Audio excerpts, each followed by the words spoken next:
Welcome to our series on insights about organizational well-being. Our question for today is, how effective are most employee wellness programs?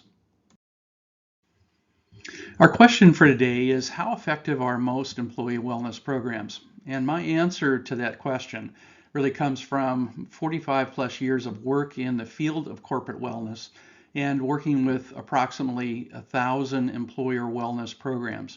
In addition, I've done extensive work in peer-reviewed journal publishing and publishing of various kinds of articles and professional journals and newsletters.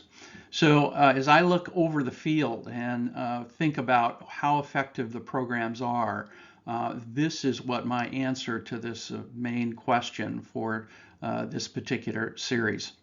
And it starts with a business 2x2 analysis. So if we look at the issue of the adequacy of funding of worksite or employee wellness programs, and we look at whether they're effective or ineffective in terms of tangible results, I would probably characterize our field and the situation as about 80% of the existing wellness programs that are out there in our communities in the U.S.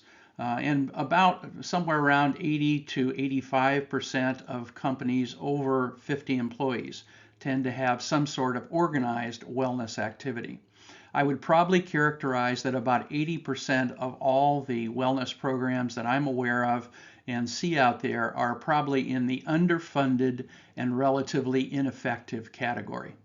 That just means that they may be well received by employees, but they are not producing tangible kinds of results.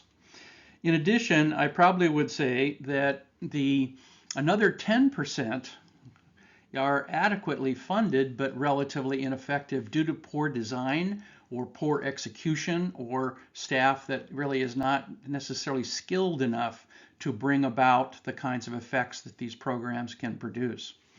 In addition, I would probably say that about 90% of the wellness programs that are operating in the U.S. in employer settings are probably what we would consider to be as relatively ineffective at producing significant changes, tangible changes, things like health improvements, reduction of risk, mitigation of risk, or reduction of the prevalence of chronic diseases.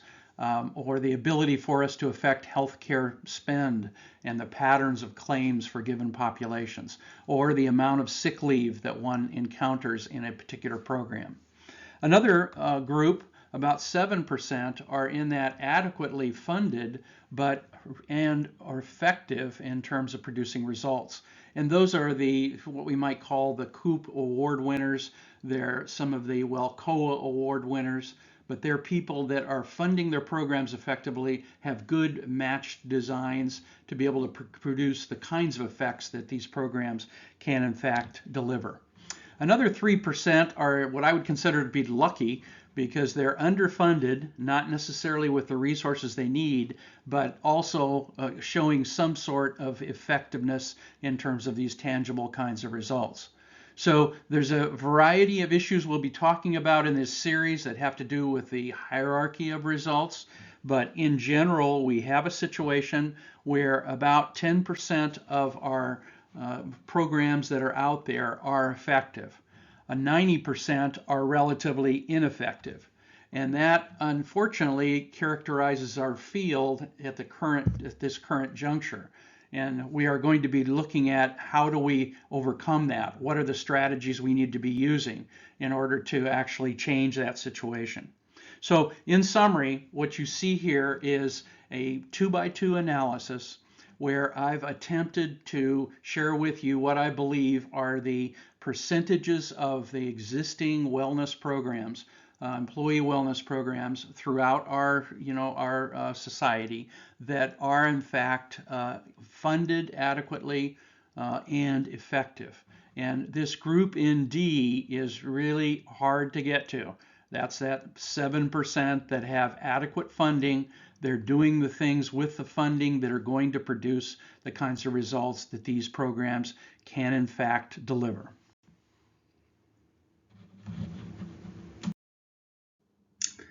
Now, for more information on this topic, you can put the following search string into your web browser. Effectiveness of employee wellness programs. That will come up with a number of different references. Don't just stay on the first page. Continue back, 1, 2, 3, 4 pages back in terms of the listing. You'll find a lot of resources, a lot of different opinions, a lot of different sources of data points around this issue. You can also use the search string results of employee wellness programs. That will also do the same thing, give you a much better grounding in what others are thinking about this field and what others are doing about it. For more information, please visit our website. We hope that this is a very useful series for you.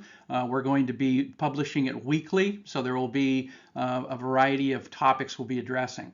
Next week, we'll be answering the question of why these programs are both underfunded, predominantly underfunded, and relatively ineffective. So again, we hope this is useful for you in your endeavors and actions and activities in worksite wellness.